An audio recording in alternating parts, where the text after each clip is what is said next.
Hi, I've been getting a lot of emails and questions about owning a Tesla and what to do in different scenarios. And one of the good questions that I received recently was, what do you do if your Tesla has a problem?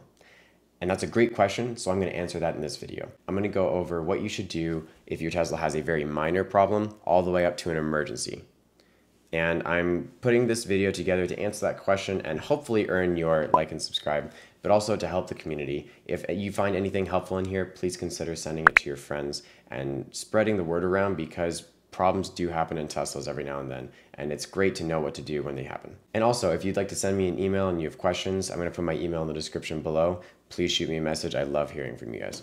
Number one, a minor screen issue. If you have something small that goes wrong with something on the computer and the screen, let's say your Bluetooth isn't working right, or maybe your speakers sound a little bit funny, your music is a little bit staticky, or maybe your screen is lagging, you're trying to use the navigation system and it's not working like it normally does.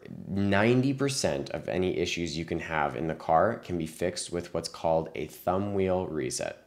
So a thumb wheel reset, or a soft reset, you go in on the wheel of the car and you click in both thumb wheels and hold it until you see the screen go black.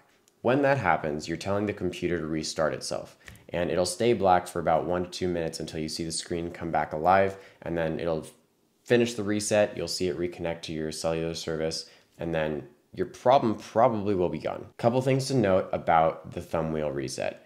Number one, please don't do this while you're driving. Make sure you're parked. Please don't turn off your screen and all of your important data that you need while you're driving. It will actually work on the road, but it's not safe at all to be driving without info like your speed and your blinker sounds and everything else that you normally use. Two, once the screen goes dark, it will stay that way for 1 to 2 minutes. It's okay, let it sit for a minute and breathe, and once it's done, then it should be fixed. And then what happens if it's not fixed? Let's get into that. Number two, what if a thumb wheel reset doesn't fix the problem? What you want to do next is you want to make a Tesla app service request. So when you get a Tesla, you get the phone app that comes with the car, and it's incredibly useful. One of the most useful parts of that app is you can go in and request service from the app. So if you have an issue with your car that isn't fixable by the thumb wheel reset, then you can send in photos. It'll ask you to send in some photos and a description of what's wrong. The beauty of this request is the nearest Tesla service center to you will receive that request, and it comes in an order of queue of people that need help. They can frequently remotely diagnose your car. So if something is wrong, there's a chance you won't even have to take it in for service, and they'll be able to remotely connect to your car over the air, see what the issue is, and sometimes send you a download of a software refresh so that you can get that issue taken care of.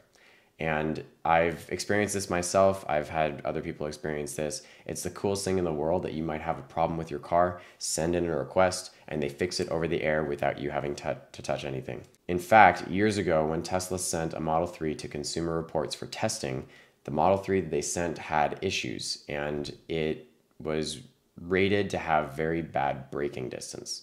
And so when Tesla heard about this, they had one of their programmers get on and rewrite some code, send out an update to the car over the air, and without a single technician touching that Model 3, it updated over Wi-Fi, and then Consumer Reports went and retested it, and the braking distance was fixed.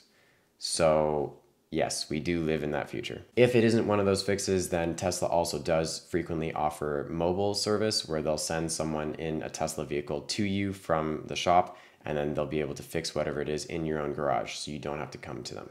They'll come to you. And of course, if none of that is available, then you can always go to the nearest service center and they'll get you taken care of. Number three, what happens if this is an emergency and you need assistance right away? First of all, if you don't already have the Tesla roadside assistance number saved, I'm going to put it right here in the video, but you can Google it right away if you forget, and you also will be able to find it in your app. And calling roadside assistance is similar. Think of it as like calling AAA or any other sort of roadside assistance that you might have from another company or that you've had in the past. It's Tesla specific. And again, if you are having an emergency, they will tell you exactly what to do to take care of your car.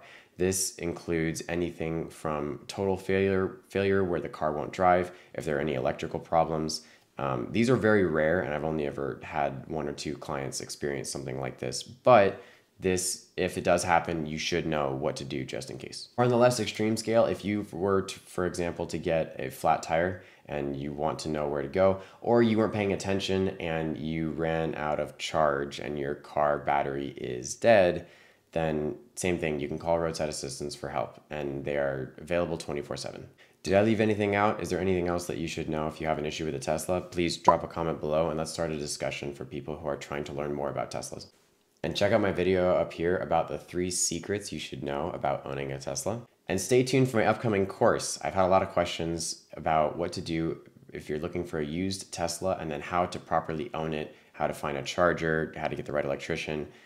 I'm answering all of that in an upcoming course, so stay tuned. Thank you sincerely for watching.